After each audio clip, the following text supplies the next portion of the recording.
Ketika Rasul menyatakan yaqulullahu tabaraka wa ta'ala ma taqarraba ilayyal mutaqarribuna bimithli ada ama iftaratu alaihim. Kata Allah, tidak akan pernah orang-orang yang mendekatkan diri kepadaku bisa sampai pada nilai, pada derajat kedekatan denganku katanya, kecuali dengan melaksanakan apa yang aku perintahkan. Jadi kenapa sholat 5 waktu, puasa bulan Ramadan, zakat fitrah, haji bagi yang mampu, belajar ilmu agama, ngaji di majelis taklim. Kenapa? Saya sedang melakukan pendekatan kepada Allah. Mana dalilnya? Allah bilang tidak akan para orang-orang beriman dekat kepada saya kecuali jika dia melakukan apa yang aku fardukan kepadanya. Jadi pendekatan tuh ya sederhana begitu. Ya contoh begini, yang diazanin, maksudnya dipanggil azan. Jangan salah paham lagi. Dipanggil sholat. Nanti kan hajiin, ngajiin. Sekarang diazanin, lain lagi tuh. Ketika Allahu Akbar. Yang dipanggil siapa aja tuh? Semua kan? Yang dipanggil kan semua. Mukminin, mukminat, muslimin, muslimat. Yang dengar semua dipanggil. Tapi apa datang semua?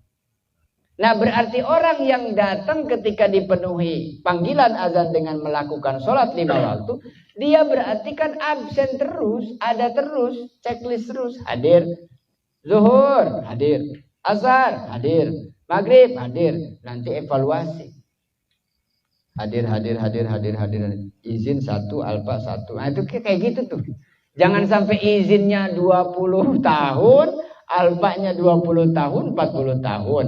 Bolos nih, 60 tahun isinya izin alfa dan bolos. Terus jangan berharap, nanti kan bisa perbaikan. Iya di her. Apa itu? Ngulang tuh apa? Her ya? Iya remedial. Kalau di dunia bisa. Di akhirat. Minta dibalikin lah. Ya Allah kalau saya dikembalikan sebentar saja ke dunia. Mau ngapain kamu? Saya akan perbaiki. Dulu, kalau sekarang dunianya udah nggak ada. Kamu mau kemana coba? Teman-teman saya mungkin masih udah habis, udah kiamat, enggak. Ya, ini udah loh kiamat. Mereka pikir ini di lapangan mana? Di lapangan Pedurenan. Ini di mahsyar. Kok ini kayaknya luas banget ya? Kayak di Vida. Bukan, ini mahsyar loh. Nah itu baru orang. Oh Allah ini mahsyar, iya. Nah tolong kembalikan saya sebentar saja. Kenapa dia minta balik? Bayangkan Pak, sudah terlihat luas di situ, terbentang. Sirat sudah dibentangkan, mizan sudah, timbangan sudah disiapkan, malaikat sudah berjaga-jaga. Di sana ada pintu-pintu terbuka, jurang-jurang neraka dibuka, api dipanaskan. Siapa yang nggak mau lari di situ? Pasti pakai kelojotan udah. Ya Allah, kembalikan sebentar aja, sebentar. Gak bisa, sudah habis. Jadi kembali tuh, yang wajib adalah modal dasar, yang sunnah adalah keuntungannya. Jadi tanda kita menjalankan takwa kepada Allah itu nggak lepas dari yang sunnah. Makanya kalau yang pokok saja yang sunnah sah. Wudu sesuai saja dengan fardu wudu. Ada berapa? 6. Niat, basuh wajah, basuh kedua tangan beserta sikutnya, mengusap sebagian kepala, mencuci atau membasuh kedua kaki beserta patah kaki. Yang ke-6 tertib. Itu aja udah. Jadi nggak kumur-kumur, nggak menghisap air ke hidung, tidak 3 kali enggak, kuping juga enggak, langsung yang fardu aja. Sah Pak, sah. Tapi itu modal dasar. Untungnya nggak ada. Kalau bicara sah aja nih, puasa sah nggak? Sah. Jadi gimana caranya? Yang penting sahur. Pas imsak subuh jangan makan minum, jangan apapun membuat batal puasa. Dah dari subuh itu tidur, bangun duhur, sholat, habis sholat duhur tidur lagi, bangun asar nih, habis asar tidur lagi, bangun maghrib. Sah nggak puasa? Sah. Tapi ya cuma untung apa? Cuma nggak makan minum doang matuh. Ya orang ya kafir juga ada puasa. Bukannya puasa itu tidurnya aja ibadah, tapi itu pilihan terakhir. Apa bahasa Inggrisnya? Apa bahasa Inggrisnya? Ending choice. Sudah pilihan terakhir, the last choice, pilihan terakhir. Kalau nggak bisa ngapa-ngapain daripada batal, tidur. Dengan syarat tidak meninggalkan kewajiban yang lain. Ini mah kalau kuat mah tuh baca Quran aja. Ngantuk Pak, tidur. Nanti bangun wudhu, baca Quran lagi. Ngantuk, tidur lagi. Ngantuk nih, baca Quran, tidur lagi. Terus sampai habis waktunya. Itu pahalanya kan berlipat-lipat yang wajib. Apalagi yang istiqomah terus. Ini mumpung katanya. Mumpung bulan puasa Ramadan. Dimanfaatkan betul-betul. Tidak akan sampai orang dekat takarub kepada Allah, kata Allah, kecuali mereka memenuhi segala yang fardu. Yang aku wajibkan penuhi saja, berarti engkau sedang pendekatan. Absen ada, hadir semua. Present ada, zuhur ada, asar ada, 5 waktu dalam sehari semalam ada, ya Allah, semua absennya ada nih. Datang Ramadan, dia puasa nggak hari pertama? Puasa. 2 puasa, 3 puasa. Malam tarawih, ini belum yang sunnah ya, yang wajib-wajib dulu. Ada ngajinya dia, walaupun nggak tiap hari, ada nggak yang sebulan sekali? Ada, hadir. Yang seminggu sekali ada, yang tiap hari ada. Ini makin lengkap kan catatan amalnya kan. Ini kalau umpamakan catatan amal tuh kayak begitu. Apalagi malaikat kan sudah nggak pakai Excel lagi. Excel kan tinggal enter. Nanti hasilnya apa? Ini harus dihitung oleh ahli hisab. Ya Allah kan hitung nanti. Dihisab sama Allah itu sudah ada semua. Plus dengan alat bukti dan saksi. Lengkap sudah. Nah, sudahlah sempurna ibadah dengan melaksanakan sunnah-sunnahnya. Kata Allah apalagi? Wala yazalul abdu bittaqarrub illa bin nawafil. Tidak pernah berhenti, terus-terusan mendekatkan diri kepada Allah Subhanahu wa taala. Kalau tadi yang wajib dilaksanakan berarti itu umpama modal dasar. Nah, ibadah sunnah adalah keuntungannya. Lalu apa keuntungannya? Kata Allah, tidak akan pernah seorang hamba yang terus memenuhi kewajibannya, mendekatkan diri kepadaku, kemudian dia melaksanakan sunnah-sunnahnya, sampai hasilnya adalah hatta uhibbu. Sampai saya nanti cinta kepada dia. Kalau sudah saya senang kepada seorang hamba itu, fa idza ahbabtuhu kuntu sam'uhu alladhi yasmi'u bihi. Kalau saya sudah senang kepada orang ini, cinta kepada orang yang melaksanakan kewajiban dan yang sunnah, maka kata Allah, aku adalah wakil. Telinganya adalah wakil daripada telingaku, mulutnya adalah wakil daripada firmanku, kehendakku, kaki, tangan, pendengaran, penglihatan, semuanya itu sudah Allah semua. Maksudnya sudah menyatu. Maksudnya apa kalau dekat, saking dekatnya? Kan sampai saking dekatnya kan hilang. Coba sekarang kita buktiin nonton TV nih, nonton TV. Kalau jarak segini kelihatan kan? Deketin lagi kelihatan nggak? Coba di depan layar segini, kelihatan nggak orangnya? Nggak hilang kan? Saking dekatnya hilang. Itu yang terjadi kemudian istilahnya wahdatul wujud. Kok mulutnya jadi mulut Allah? Maksudnya bukan diartikan harfiah Allah bermulut, tidak. Apa yang dia omongin terjadi, udah deket banget sama Allah, nggak pakai doa-doa lagi sudah. Warus durung winaras atau seucap nyata gitu, seucap nyata. Sejeduh metu, saciduh metu, seucap. Ya artinya saking dekatnya sama Allah. Apa yang dilihat? Yang dilihat bukan zahir. Yang orang umum lihat bahwa ini segelas kopi, selesai. Itu apa kopi? Ternyata bukan hanya kopinya. Kebayang enggak? Coba dilihat yang benar, jangan sampai salah lihat. Ini bukan kopi. Wah, itu jelas-jelas kopi. Mana K-nya? O-nya mana? P-nya mana? I-nya mana? Enggak ada. Ini kopi. Kita tahu enggak kapan yang nanam kopinya siapa? Yang numbuhkan kopinya siapa? Airnya dari mana? Lalu diracik, diolah menjadi seperti ini, rasanya dari mana? Yang jadi daya atau pencicip rasa pahit manisnya di mana? Lidahnya kan ini, kok kalau ada masuk sambal dibilang pedas. Masuknya sirup dibilang manis. Masuk itu apa? Mahoni dibilang pahit, jamu pahit. Tikotok nggak enak katanya. Tahu dari mana itu? Itu kan lidahnya yang itu juga. Jadi itulah. Memang itu salah satu ada kan lirik lagu yang agak-agak sedikit ke tasawuf gitu kan. Melihat dengan mataku, bicara dengan mulutku, itu kan ada lagu itu tuh. Dengan mataku gitu dan seterusnya lah pokoknya gitu. Nah artinya apa? Orang yang sudah dekat dengan Allah berarti menyatu. Kalau sudah menyatu, telinga ini sensitif. Dengarnya bukan yang didengar tadi, apa sih petir dengar duduk begitu. Itu nggak cuma dengar suara begitu, sebab ada suara tapi nggak ada dari mana sumbernya. Berarti sesuatu yang gaib kan? Kok ada? Nah kalau yang gaib ada, apalagi yang kelihatan. Masa yang kelihatan aja nggak kelihatan, gimana ngelihat yang gaib?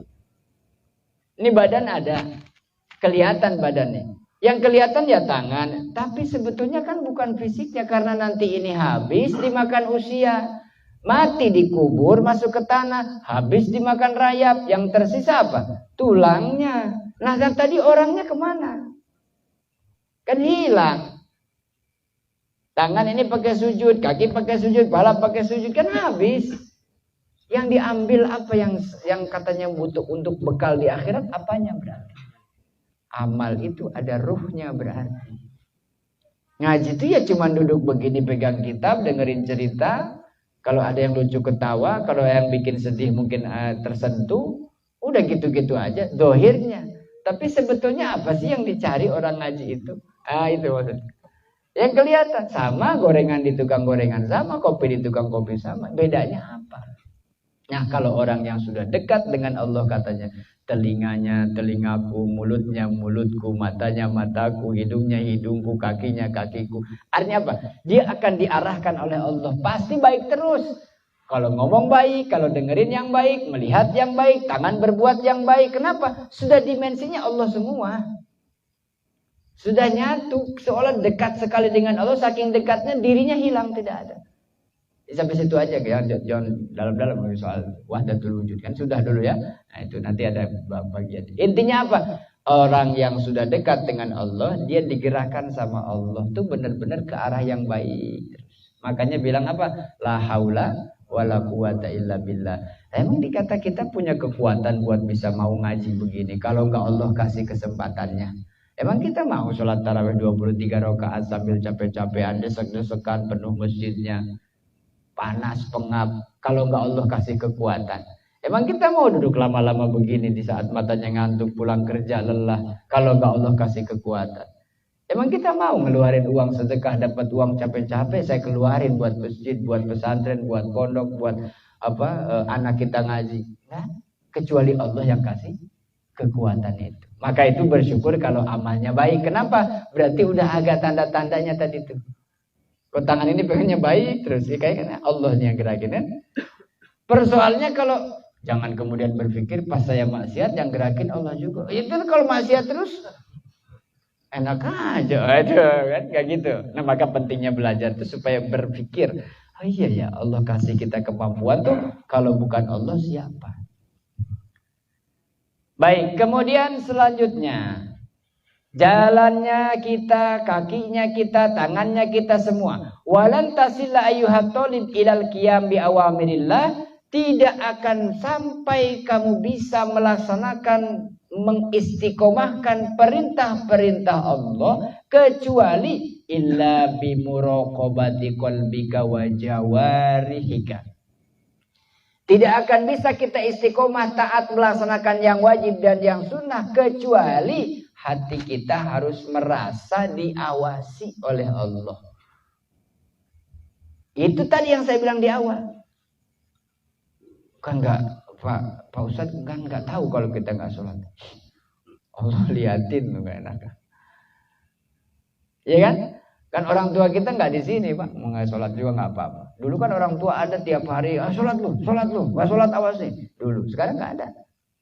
Udah meninggal orang tua saya, Pak. Jadi enggak usah sholat apa-apa. Lah, emang sholat buat siapa?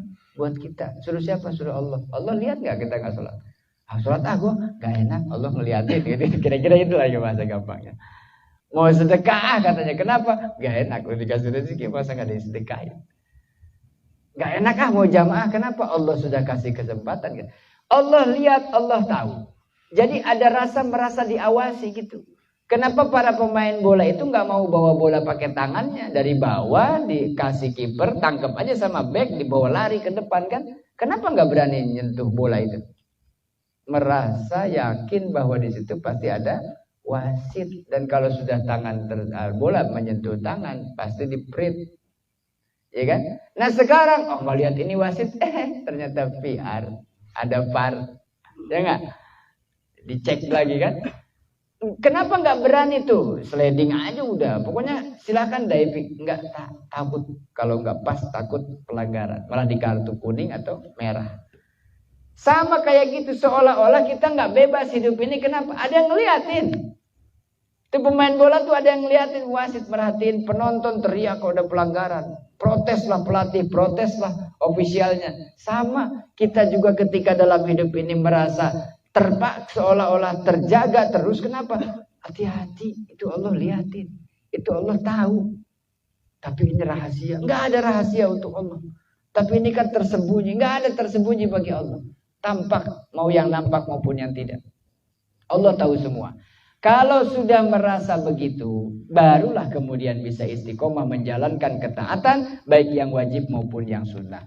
Badannya, hatinya merasa diawasi semua. Dari sejak kapan saya harus sadar diawasi oleh Allah? Allah mungkin ngawasin kalau malam aja. Loh, siang juga Allah awasi. Makanya sejak pagi-pagi sekali sampai waktunya malam, dari malam sampai pagi lagi, dari bangun tidur sampai tidur lagi, itu Allah mengawasi.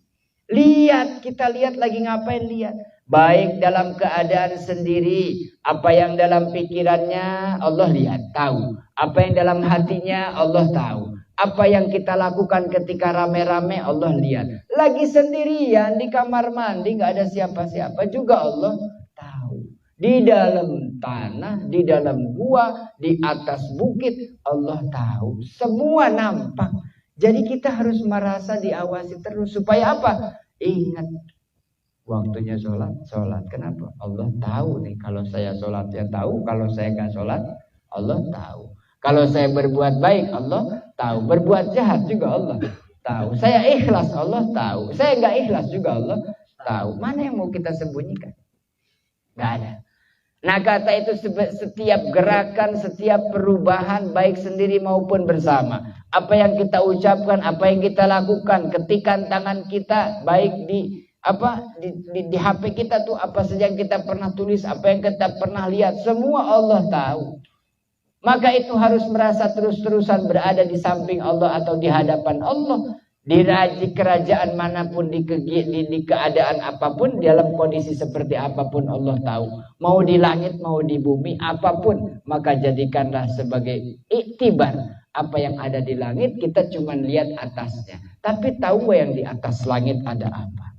Yang kita tahu tanah yang diinjak hanya tanah itu merah, tanah hitam, mungkin tanahnya warnanya apa, lantainya keramik, granit, marmer, papan, kayu, apa saja. Tahu nggak di bawah tanah ini ada 7 lapis bumi dan isinya apa aja kita nggak tahu. Di atas langit ada 7 lapis langit, di atas langit itu ada lapisan-lapisan yang kita nggak tahu ada apa. Jangankan di atas yang nggak nyampe, di bawah yang nggak bisa tembus, kita hidup di dalam dunia di atas muka bumi, lalu tidur, mimpi. Itu alam mimpi ada di mana? Coba Sherlock bang kalau mau tidur ke saya, biar kita ketemuan di alam mimpi. Di mana coba alamatnya? Kalau lagi tidur tiba-tiba ada di Monas mimpinya, tiba-tiba ada di Karawang, tiba-tiba mimpi kayak di Mekah. Kok bisa kemana-mana kita? Apa nggak sakti itu? Oh gitu ya. Bisa terbang ke sana, bisa kemana kemari, ketemu siapa aja dalam mimpi yang kita nggak pernah duga. Berarti ada alam yang begitu banyak dan Allah mengawasi seluruh alam semesta. Tidak ada yang luput dari pandangan Allah. Tidak ada yang samar bagi Allah baik yang kau rahasiakan. Maka itu katanya, fata'addaba maka beradablah. Maka jagalah adab. Bagaimana adabnya? Secara zahir maupun batin, kita selalu dalam pengawasan Allah Subhanahu wa ta'ala. Caranya gimana beradab kepada Allah? Datanglah kepada Allah, hadapilah Allah, penuhi panggilannya Allah, laksanakan kewajibannya, penuhi sunnah-sunnahnya dengan status kita yang merasa rendah, yang merasa hina, yang merasa penuh dosa. Ya Allah, saya itu sholat, mas sholat ini ya Allah. Kau benar, tahu nggak pokoknya takbir ya asal Allahu Akbar. Yang saya tahu ya begini, tapi di hati saya kok kacau ini ya Allah. Tolong ya Allah nih, maklum dia, gitu kira-kira gitu. Ya Allah, ngaji ini kayak beneran baca kitab berbanyak salahnya. Ini nerangin juga ya, sebisanya aja dah saya. Tahu ngerti tahu enggak ini Mang Dia gitu. Pokoknya masa nyampein aja dah. Wah ya Allah, banyak banget kekurangan saya ya Allah. Makanya di doa, Allahumma taqabbal minna. Ya Allah, terimalah dari saya. Apa sih man yang mau aku terima? Salatana ya Allah, salat kami semua ini. Tadi jamaah saya minta ke Allah gitu. Salat kami ini ya Allah, ada yang bercanda, ada yang bacaannya nggak jelas, ada yang sambil lirik kanan kiri, ada yang sambil pikirannya kacau, ada yang sambil nahan ngantuk, ada yang sambil rokaatnya nggak, ruku sujudnya nggak pada bener deh ya Allah. Pokoknya terima dah. Salatana. Terus puasa mana? Puasa kami siang tadi ini ada yang tidur seharian ya Allah, ada yang puasanya pura-pura lupa minum, terus bilangnya lupa katanya gitu ada. Ada yang ngeludah, lupa keluar di dalam ini kopi. Pokoknya terima dah ya Allah, yang kayak macam-macam. Wa qiyamana, yang semalaman begadang tuh ada yang benar-benar qiyamul lail, salat, wirid, baca Quran, ada yang cuman nonton HP sampai subuh sampai sahur. Pokoknya terima dah qiyamul lailnya, pokoknya melek malam dah. Yang begadang malam nih ngapain, yang pentingnya terima ya Allah yang baik-baiknya. Tapi ada yang salah-salah, yang dosa-dosanya ya ampuni dah. Wa qiyamana wa takhusyu'ana, ya Allah salat kami khusyuknya segini, udah terima aja. Wa ta'abbudana, dan ibadah kami. Apa-apa aja ibadah hari ini, pagi tadi, siang tadi, sore tadi, sampai malam, sampai detik ini ibadah kami terima. Wa ta'allumana, kami belajar ngaji. Ada yang pegang kitab tapi nggak jelas lihat yang mana, ada yang dengerin tapi pikirannya kemana, ada yang saya jelasin juga mungkin ada yang jelasin. Pokoknya semua. Berarti banyak kekurangannya, banyak. Terakhirnya apa? Watam bim taksirona, ya Allah yang kurang-kurang tadi udahlah, jangan masalah ya Allah, jangan dipersoalkan, sempurnakan saja karena Engkau maha sempurna. Minta ke siapa disempurnain? Sama Allah. Maka yang Allah lihat bukan kesempurnaannya. Niat sholat tarawih apa, kamu niat puasa kenapa, niat ngaji karena apa, semua ibadah niatmu apa. Yang Allah lihat apa? Ikhlasnya. Ya Allah, saya ikhlas dah, biar dimaki-maki juga sholat saya ntar di akhirat. Tapi dah ikhlas ini gimana tuh, bisanya segini. Ngaji juga ya bisanya segini, puasa ya bisanya begitu. Mau kita lihat tingkatan puasanya yang khawasil khas, yang puasanya nggak makan minum, nggak batalkan puasa, tapi pikirannya puasa dari berpikir selain Allah.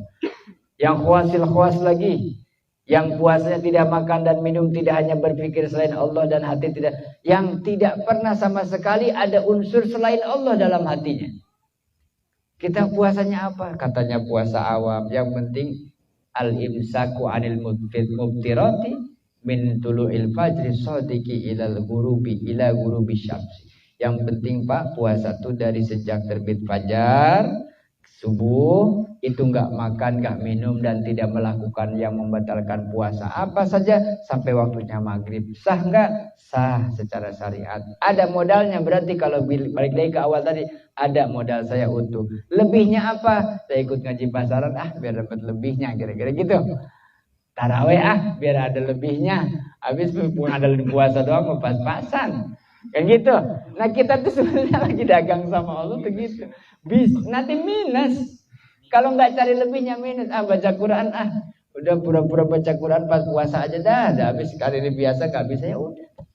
Pak saya nggak bisa baca Quran, ya sudahlah, dikir apa saja yang kita hafal. Mau baca Fatihah berapa kali terserah, yang penting niatnya tadarus, niatnya itikaf di masjid. Dapat ngaji cuma dengerin. Nah, pokoknya mah apa yang kira-kira bisa itu dalam upaya supaya Allah menyempurnakan kekurangannya. Kitanya tuh ada usahanya maksudnya. Jangan kemudian ntar juga Allah sempurnakan. Ya enggak juga. Kitanya minta dan kitanya usaha supaya disempurnakan yang kurang-kurangnya. Karena itu tidak akan pernah engkau sampai benar-benar merasa muraqabah kecuali datang kepada Allah melakukan seluruh ibadah dengan status perasaan sadar bahwa saya adalah orang yang hina, adalah orang yang banyak dosa, berhadapan dengan zat yang maha raja, merajai, yang maha memaksa, yang maha perkasa. Bayangkan mau kayak apa tawaduknya, sudah gak punya daya upaya. Rek disik-sik kunyit, dicacak, diwalang-walang, di suku genteng belokeun. Kan gitu. Pasrah. Mau diapain aja ke hadapan Allah, ya Allah saya pasrah, udah saya belajar baca Quran supaya benar, udah ya Allah. Tapi segini nih sekarang saya bisanya. Segini saya sudah belajar ini sudah, tentu banyak kurangnya. Ibadah semua banyak kurang. Sempurnakan ya Allah ya, kan Engkau maha sempurna. Kan gitu. Apa yang tidak ada di dunia ini Allah sudah penuhi kebutuhannya. Kurang-kurang dikit, mana yang kurang? Gak ada. Yang ada lebihan.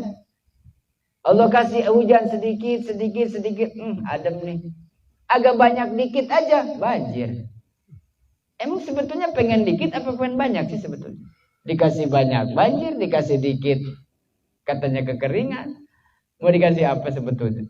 Allah sudah atur kapan Allah kasih sedikit, kapan kasih banyak, kapan dikasih cepat, kapan dikasih lambat. Yang jelas bukan haknya kita, bukan ranahnya saya itu. Udah Allah yang kasih. Kita ngapain? Jalankan saja apa yang ada, sudah. Gak bisa kita memaksakan diri kita untuk menjadi apa, enggak. Kecuali yang baik-baik, ya belajar, proses. Paksain aja Pak, supaya modalnya balik tapi dapat untung. Apa tuh? Ya sudah, di samping yang wajib nih puasa, ada nggak lebihnya? Taraweh nggak? Aduh saya nggak sempet karena kerja. Tadarus atuh. Tadarus juga nggak sempet. Ikut ngaji atuh. Aduh saya nggak sempet juga. Ya udah pas-pasan berarti. Kalau bener puasanya itu minus kan? Ya artinya sekarang dagang barang penuh, satu ruko nih, satu kios penuh, dah 2-3 hari habis barang, belanja lagi nggak? Kagak ada, uangnya habis. Lah barang habis ini, habis. Uangnya habis juga. Ya kira-kira kayak gitu. Nanti tuh lama-lama malas, udah sholat begitu-begitu aja kagak ada ngaruh. Ya akhirnya sholat yang wajib enggak, yang sunnah boro-boro sudah habis. Nanti lupa. Nah itu yang diingatkan terus setiap saat.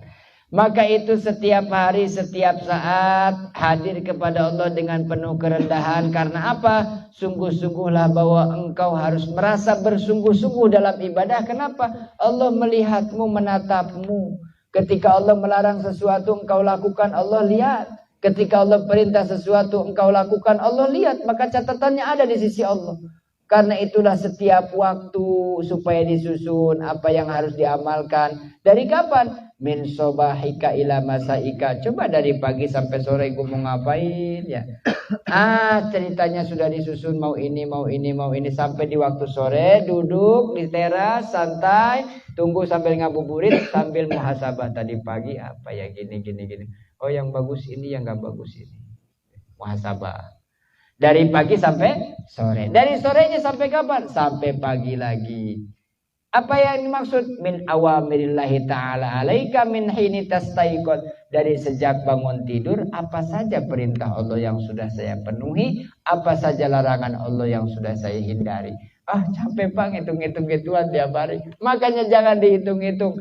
Kerjakan saja semua amalan baik, apa saja yang kita mampu. Utamakan yang wajib. Selebihnya tadi apa? Cari untung yang sebanyak-banyaknya. Prinsip dalam ekonomi kan sama. Pengennya modal sedikit, untung banyak. Sekarang modalnya sudah Allah kasih. Tinggal cari apa? Untung kan? Silahkan cari untung yang banyak. Amalkan sunnah yang banyak. Main manamika ila wakti wuruju'ika ila madja'ika. Dari mulai waktunya tidur, bangun sampai nanti kembali lagi ke tempat tidur.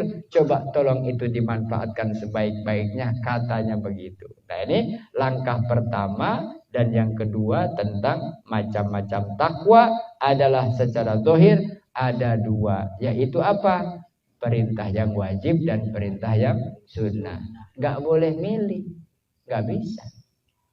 Harus wajib dulu, lalu sempurnakan dengan sunnah. Pak, saya yang sunnah dulu, nggak bisa.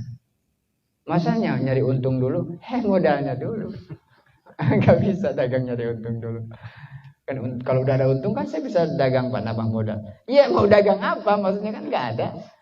Nyari dagangan dulu baru bicara untung. Nah itu maksudnya yang wajib laksanakan, yang sunnah sempurnakan supaya apa? Modal tetap bisa balik modal, keuntungannya tetap nambah dan terus nambah. Selebihnya tinggal apa? Berkah. Jadi wajib penuhi, sunnah laksanakan, udah kan? modal balik, untung dapat. Terus biar kitanya makin nikmat gimana? Tinggal cari berkah. Itu yang dimaksud. Ayo kita tinggal cari berkahnya aja. Umur umur masih ada panjang, badan masih sehat. Udah kan berarti ada modal kan buat ibadah kan? Ada modal nih. Sudah tinggal cari lebihnya. Apa lebihnya? Ngapain lagi ya habis ini ya? Tadarus saya. Silahkan yang mau tadarus. Aduh capek ngantuk ngapain? Tidur Niat tidurnya biar bangun sahur. Tidurnya jadi ibadah. Sahurnya nanti ibadah lagi. Subuh sholat berjamaah juga ibadah. Berangkat kerja ibadah. Sholat duhur, asar. Itu apa yang gak ibadah coba setiap hari? Untung semua kan? Udah untung semua itu. Udah. Persoalannya bisa gak istiqomah terus kayak begitu? Tapi kan Pak sekali waktu saya begini-gini. Ya biasa. Namanya hidup. Oleng kanan, banting setir lagi. Balik ke jalan yang benar. Saat langsung. Makanya harus power steering coba, jangan yang manual. Power steering ya, pakai. Ya setirnya tuh biar jangan gini-gini tuh. Pegang. Mau autopilot aja Pak saya harus cari. Nah, itu mahal harganya ya. Yang autopilot tuh yang kira-kira duduk di mobil di balik setir terus kitanya diam gini, nyetir sendiri mobilnya. Ada kan? Tapi mahal kan? Kita yang biasa aja dah, yang ekonomi. Gitu. Nah, kalau capek sedikit Pak, saya ngantuk nih mau nyetir, ada connect nggak? Ada gantian dah. Tuh maksudnya tetap kewajibannya jangan ditinggal, istiqomah dan itu masalahnya. Maka dalam meningkatkan iman dan takwa, dalam menjalankan takwa, sesimpel itu kerjakan saja, tidak usah banyak mikir, kerjakan saja sudah. Andai umur panjang berarti berkah umurnya. Andai meninggal mati dalam taat, nggak ada ruginya. Apa ruginya? Wallahu a'lam. Mudah-mudahan kita diistiqomahkan dalam takwa. Billahi taufiq wa hidayah. Assalamualaikum warahmatullahi wabarakatuh. Waalaikumsalam warahmatullahi